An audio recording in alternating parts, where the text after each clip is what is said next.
There's a photograph from 1981 that should terrify anyone who thinks empires last forever. It shows Leonid Brezhnev at a military parade in Moscow, his hand raised in salute, medals covering his chest like armor. Behind him, rows of ICBMs roll through Red Square. The crowd cheers, the generals smile. Everything looks powerful, permanent, unbreakable. What the photograph doesn't show is that Brezhnev can barely stand without assistance, that half the missiles on those trucks are hollow shells built for parades, that in the factories supposed to be producing next-generation weapons, workers are stealing parts to sell on the black market because their salaries haven't kept pace with inflation for a decade. That in a bunker beneath the Kremlin, economists are looking at projections that make their blood run cold. The Soviet Union in 1981 is a masterpiece of theater, and theater, no matter how convincing, eventually has to end. But let's go back further, because every collapse begins long before anyone notices the cracks. The year is 1945, and the Soviet Union has just helped destroy Nazi Germany. The cost is staggering. 27 million dead, cities reduced to rubble, an entire generation of men gone. But Joseph Stalin stands in the ruins and sees something else. He sees that the Red Army now occupies half of Europe. He sees that the Americans, despite their atomic bombs, are tired of war. He sees an opportunity. Within 3 years, Soviet tanks will be in Prague, Warsaw, Budapest, and East Berlin. An empire will stretch from the Pacific to the heart of Europe. And to defend this empire, to make it permanent, Stalin makes a decision that will echo for decades. He chooses to build a military that can never be challenged, regardless of what it costs. The numbers are almost incomprehensible. By the 1980s, the Soviet Union will spend somewhere between 15 and 25% of its entire GDP on defense. Some Western analysts think it's even higher, but the Soviet books are so cooked, so deliberately falsified, that nobody really knows. For comparison, the United States, at the height of the Cold War, spends around 6%. But here's what most people miss. It's not just about the percentage. It's about what that percentage represents in a command economy where everything is connected to everything else. Imagine you're a factory manager in Sverdlovsk in 1975. The state has ordered you to produce 10,000 artillery shells per month. You have the workers, you have the machinery, though it's old and breaks down constantly. What you don't have is enough high-grade steel, because a steel mill that supplies you is behind on its quota, because the coal mine that supplies them can't get enough explosives to blast new tunnels, because the explosives factory is waiting for chemicals that are stuck on a train that broke down because the locomotive factory prioritized military contracts over maintenance parts. So you do what every Soviet manager does, you cheat. You fill out the paperwork showing you've produced 10,000 shells. You might actually produce 7,000. You might produce 7,000 shells that look perfect but will explode in the breach because you substituted lower-grade steel and nobody bothered to test them properly because the testing equipment was sold for vodka money 3 months ago. The shells go to a depot. The depot reports receiving 10,000 shells. The shells sit there, and maybe some of them are fine, and maybe some of them will kill the soldiers who fire them. And nobody knows which is which because everyone in the chain has learned that reporting problems is more dangerous than causing them. This is the invisible war the Soviet Union is fighting, not against NATO, against mathematics. In 1979, something happens that turns this slow-motion crisis into an accelerant-soaked catastrophe. The Soviets invade Afghanistan. On paper, it should be simple. A quick intervention to prop up a friendly communist government. The Red Army has tanks, helicopters, artillery, and the hardest soldiers on Earth. The Afghan resistance has ancient rifles and donkeys. 12 months into the war, Soviet generals are quietly terrified. The problem isn't that the Mujahideen are winning. They're not. In conventional battles, Soviet forces crush them. The problem is that there are no conventional battles. The Mujahideen don't fight the way the Red Army has trained to fight. They hit a convoy, kill 5 soldiers, and vanish into mountains where helicopters can't follow.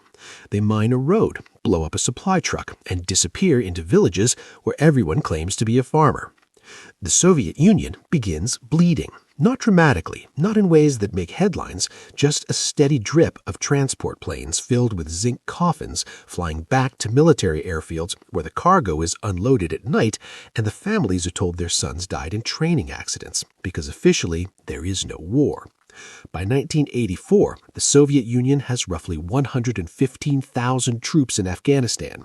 They control the major cities during the day. At night, they control whatever ground their bases occupy. Everything else belongs to an enemy they can't find, can't defeat, and can't escape. The cost is extraordinary, not just in lives, though there are plenty of those, in resources. Every helicopter shot down is replaced by another helicopter that could have been used elsewhere. Every ambushed convoy is another convoy that has to be assembled, supplied, and sent into the same kill zone. The war in Afghanistan is like pouring water into sand. The sand never fills up. But the real damage is happening somewhere else entirely. Moscow, 1982. Leonid Brezhnev dies. He's replaced by Yuri Andropov, who is already dying of kidney disease. Andropov lasts 13 months before he's replaced by Konstantin Chernenko, who's so sick he can barely read his speeches. Chernenko lasts 13 months. In less than 3 years, the Soviet Union has 3 different leaders, each one older and sicker than the last. The Politburo looks like a retirement home. The average age of the leadership is 70. These are men who remember Stalin, who built their careers in a different era, who believe absolutely in the system because the system gave them everything. They cannot see what's coming, or perhaps they can see it but don't know how to stop it. Because while they're dying, the economy is collapsing in ways that have nothing to do with Afghanistan. The Soviet Union runs on a simple principle. The state owns everything. The state decides what gets produced, where it goes, and what it costs. There is no market to correct inefficiencies. There is no competition to drive innovation. There is only the plan, handed down from Moscow, enforced by bureaucrats who care more about appearing successful than being successful. For decades, this works well enough. When you're rebuilding from rubble, central planning is effective. You need steel, you produce steel. You need tractors, you produce tractors. Simple. But by the 1980s, the Soviet economy isn't simple anymore. It's Baroque, Byzantine. Every industry depends on every other industry in ways that nobody fully understands. The planners in Moscow are trying to micromanage an economy with millions of moving parts using telephones and paper files. They're failing. Oil production, the Soviet Union's main source of hard currency, begins to decline, not because the oil is running out, but because the equipment is old and breaking down, and there's no money to replace it because the money that should have gone to replacing it went to building tanks.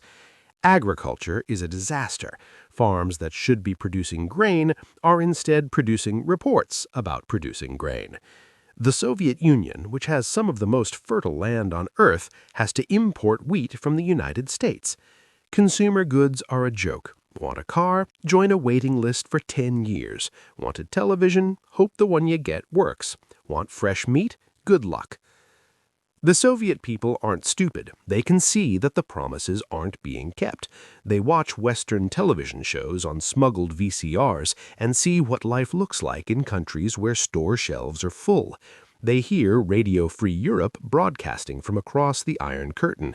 They talk to each other in whispers and understand that something fundamental is broken. But the system can't reform. Reform would mean admitting failure. Admitting failure would mean questioning the entire ideology, and questioning the ideology would bring the whole structure down. So instead, they lie. The lies become more elaborate every year. Production statistics are inflated. Failures are reclassified as successes. Problems are blamed on saboteurs, foreign agents, bad weather, anything except the system itself. In the military factories, the lies are particularly dangerous. Managers report producing weapons that don't exist. Quartermasters report stockpiles that are actually empty. Officers report readiness levels that are fiction. By 1985, the Soviet military looks terrifying on paper. In reality, it's a hollow force. Tanks without spare parts, ships that can't leave port, nuclear missiles that might or might not actually work because the maintenance was skipped to meet a quota. And then Mikhail Gorbachev becomes General Secretary. Gorbachev is different. He's younger, 54 when he takes power. He's energetic, he's smart, and he's terrified of what he's inherited. Because Gorbachev has seen the classified reports. He knows the economy is failing. He knows the military is barely functional. He knows the war in Afghanistan is unwinnable. He knows that the Soviet Union is racing toward a cliff, and the previous generation of leaders spent their final years pressing the accelerator. Gorbachev decides to try something radical. He calls it glasnost and perestroika, openness and restructuring. The idea is simple. Let people speak honestly about problems, fix the economy by introducing market elements, reduce military spending, end the war in Afghanistan, make the Soviet Union sustainable. It's a reasonable plan. It's also too late. Because once you start allowing honesty in a system built on lies, you can't control where that honesty goes. Newspapers start reporting real problems. Citizens start demanding real solutions. The satellite states in Eastern Europe start asking why they need Soviet tanks on their soil if the Soviet Union itself admits communism isn't working. Gorbachev pulls troops out of Afghanistan in 1989. It's the right decision. It's also an admission of defeat. The mighty Red Army, which crushed the Nazis and conquered half of Europe, can't defeat farmers with AK-47s. The cost of Afghanistan is staggering. 15,000 Soviet soldiers dead, tens of thousands wounded, billions of rubles spent, and for what? The communist government in Kabul will collapse within 3 years of the Soviet withdrawal. But Afghanistan is just the symptom. The disease is much deeper. In 1986, a nuclear reactor in Chernobyl explodes. The initial response is pure Soviet habit: deny, minimize, lie. But you can't lie about radiation. Scanners in Sweden detect the fallout. The world demands answers. Gorbachev, committed to glasnost, has to tell the truth. The truth is that the reactor exploded because of design flaws that were known and ignored, because operators were poorly trained, because safety was sacrificed for production quotas, because every single problem that plagues the Soviet military-industrial complex also plagues the civilian sector. Chernobyl becomes a metaphor. The Soviet system is a reactor with faulty controls, runaway reactions, and no one willing to push the emergency stop until it's too late. In 1989, the Berlin Wall falls, not because of NATO armies, because East Germans simply decide they've had enough and start walking through checkpoints, and the guards, confused and receiving no orders, let them through. Within months, Poland elects a non-communist government. Hungary opens its borders. Czechoslovakia holds demonstrations. Romania has a revolution. The Soviet Empire in Eastern Europe collapses in weeks. Decades of military occupation, thousands of tanks, entire armies positioned to fight World War III, all of it becomes irrelevant because the people those armies were meant to control simply stop being afraid. Gorbachev makes a decision that likely saves millions of lives. He doesn't send in the tanks. He lets it happen. But letting Eastern Europe go is political suicide at home. Hardliners in the military and the Communist Party are furious. They've spent their entire lives building and defending this empire. Watching it dissolve without a fight is unbearable. In August 1991, a group of Communist Party officials, military leaders, and KGB operatives stage a coup.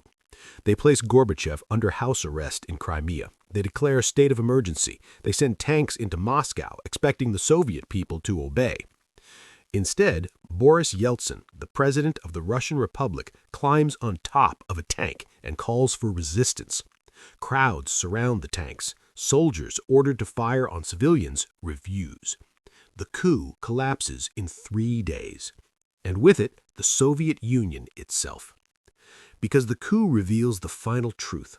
The military won't defend the system anymore. The people won't obey anymore. The empire has no foundation left. On December 26, 1991, the Soviet Union officially dissolves. The hammer and sickle flag is lowered from the Kremlin for the last time. Mikhail Gorbachev resigns from a country that no longer exists. 74 years after the Bolshevik Revolution, the Union of Soviet Socialist Republics ceases to be. The superpower with the largest army, the most nuclear weapons, the most tanks, the most artillery, the empire that seemed unbreakable, dies not with an explosion, but with a signature. So what actually killed the Soviet Union? It wasn't NATO, though the arms race certainly accelerated the financial collapse. The United States spent the Soviets into bankruptcy, but the Soviets helped by building an economy that couldn't sustain itself even without external pressure. It wasn't Afghanistan, though the war exposed every flaw in the military system and destroyed what remained of the Soviet Union's aura of invincibility. It wasn't Gorbachev, though his reforms released pressure that the system couldn't handle. The Soviet Union died because it built itself on a foundation of lies and never developed the ability to acknowledge or correct its mistakes. Every factory manager who falsified production reports was choosing short-term survival over long-term sustainability. Every officer who inflated readiness statistics was prioritizing career over capability. Every planner who ignored economic reality was hoping the problem would become someone else's responsibility. These individual decisions, multiplied across millions of people over decades, created a system where appearance mattered more than reality, where loyalty was valued over competence, where admitting a problem was more dangerous than causing one. You can run an economy this way for a while. You can even run a military this way for a while, if you're not actually fighting a peer adversary. But you can't do it forever. Eventually, reality has a vote. The Soviet military in 1991 is still enormous. It still has thousands of nuclear weapons. It still has millions of soldiers. On paper, it's terrifying.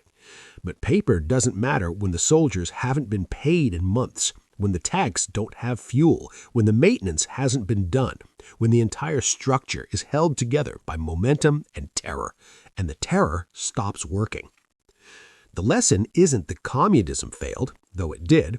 The lesson isn't that central planning doesn't work, though it doesn't at this scale. The lesson is that any system, no matter how powerful it appears, will eventually collapse if it loses the ability to adapt to reality. The Soviet Union had every advantage: resources, territory, population, industry, weapons, ideology. What it didn't have was a mechanism for honest feedback, a way to identify problems without punishing the messenger, a culture that valued truth over conformity. Without that, all the tanks in the world don't matter.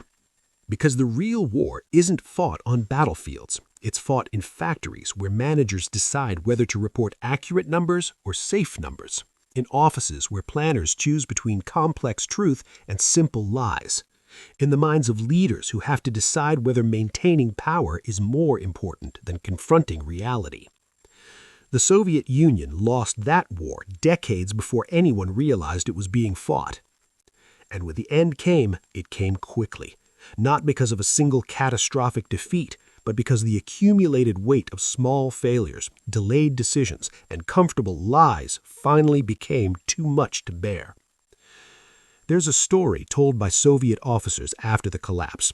In the final days when they were ordered to inventory their unit's actual combat readiness, they discovered that maybe 30% of their equipment was functional.